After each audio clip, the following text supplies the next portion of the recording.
Assalamualaikum warahmatullahi wabarakatuh. Perkenalkan, nama saya Khairul Abrar, mahasiswa Ilmu Politik, Fakultas Ilmu Sosial dan Ilmu Pemerintahan, instansi UIN Araniri, Banda Aceh. Baik, dalam pertemuan kali ini kita akan membahas tentang konsep pluralisme dan keberagaman di Indonesia. Pluralisme adalah sebuah konsep pemikiran yang menghargai terhadap keberagaman. Seperti yang kita ketahui, negara kita Indonesia adalah sebuah negara yang sangat beragam, mulai dari ras, suku, etnis, agama, dan budaya. Dengan banyaknya keberagaman di Indonesia ini, tentu kita tidak ingin terjadi adanya konflik dalam keberagaman ini. Maka dari itu kita menganut semboyan Bhinneka Tunggal Ika dengan harapan kita menjaga keutuhan bangsa. Berbeda-beda tetapi tetap satu juga. Bermakna di tengah bangsa yang memiliki perbedaan yang sangat beragam, kita tetap satu, kita Indonesia.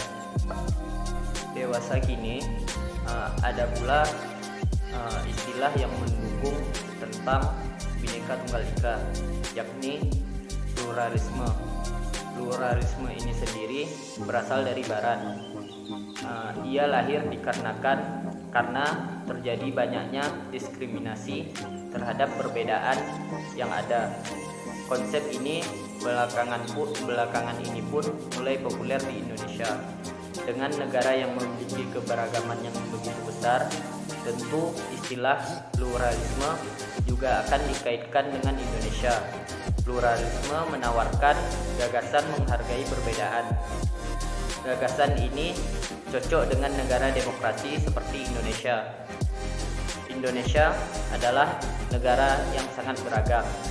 Dengan keberagaman itu sebenarnya akan memunculkan peluang terjadinya konflik. Hal ini didasari atas kelompok kepentingan yang mengatasnamakan mereka secara agama, etnis, ataupun ras suku demi memperoleh keuntungan secara pribadi atau kelompok kecil. Nah, strategi semacam ini dinamai dengan politik identitas.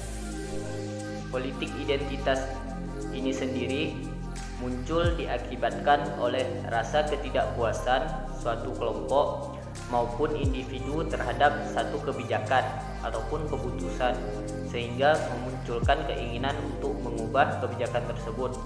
Dengan membawa massa dengan semangat identitas, politik identitas belakangan juga muncul dengan maksud melenyapkan kelompok yang berbeda pandangan dengan kelompok fundamentalis.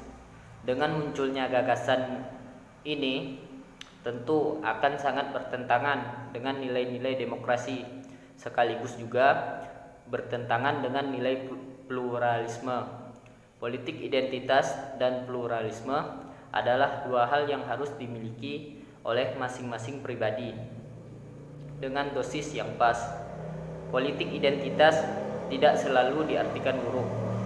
Ia dahulu pernah dijadikan semangat persatuan oleh bangsa kita untuk memperoleh kemerdekaan. Identitas menggambarkan dari mana kita berasal, sedangkan pluralisme menggambarkan penghormatan kepada mereka yang bukan satu asal dari kita. Keduanya perlu dimiliki oleh masing-masing pribadi dengan dosis yang tepat.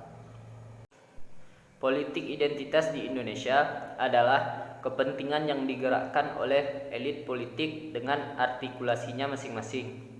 Politik identitas sendiri selain digunakan untuk kepentingan dalam sebuah kontestasi politik, ia juga bisa digunakan sebagai separatis yang pernah digaungkan oleh Aceh ataupun Papua. Pergerakan demikianlah yang kedepannya akan menyebabkan perpecahan dalam negara Indonesia. Hal yang menyebabkan pergerakan separatis ini tidak hanya disalahkan kepada penggerak pergerakan itu saja, akan tetapi Pergerakan ini terjadi karena minimnya kesejahteraan dan keadilan yang didapat dari pemerintahan Indonesia itu sendiri. Nah, salah satu pencegahan perpecahan yang dapat dilakukan oleh Indonesia adalah dengan mengedepankan keadilan dan rasa kesejahteraan bagi seluruh golongan yang hidup sebagai bangsa Indonesia. Hal ini dilakukan guna menjaga persatuan Indonesia meski hidup dalam keberagaman yang sangat besar. Sebenarnya keberagaman ini sudah sangat biasa untuk dicegah dari perpecahan. Nilai sila kelima dari Pancasila, keadilan sosial bagi seluruh rakyat Indonesia. Namun sangat disayangkan nilai-nilai ini kemudian tidak diimplementasikan secara menyeluruh, sehingga muncul rasa ingin berpisah dan semacamnya. Adapun solusi lain adalah meningkatkan sumber daya manusia bangsanya, sehingga tidak ada lagi yang namanya politik identitas, karena dengan sumber daya manusia yang bagus, personal tersebut akan lebih dinilai dari kemampuannya, tidak dari identitasnya lagi, sehingga dengan sendirinya akan meminimalisir ancaman dari perpecahan itu sendiri. Mungkin hanya ini yang dapat saya sampaikan. Lebih dari kurang saya mohon maaf. Saya akhiri. Assalamualaikum warahmatullahi wabarakatuh.